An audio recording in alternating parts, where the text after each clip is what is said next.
শীতের সময় দুপুরবেলা এরকম গরম গরম মানে চিকেনের ঝোল আর এরকম ধোঁয়াটা গরম ভাত, উফ, অ্যামেজিং লাগে।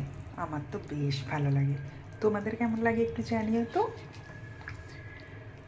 আমি শুধু চিকেনের ঝোল আর ভাতই পছন্দ করি। আর হ্যাঁ, সঙ্গে একটু চাটনি, আর কিচ্ছু লাগবে না।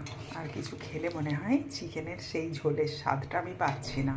সেই জন্য আমি এরকম যেদিন চিকেন রান্না করি শীতের দুপুরে এরকম জাস্ট একটু ঝোল আর ভাত আর একটু চাটনি, আর কিচ্ছু না।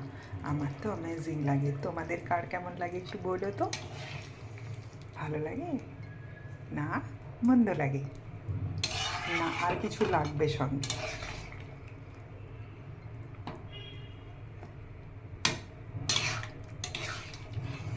ব্যাস, কমপ্লিট হয়ে গেছে।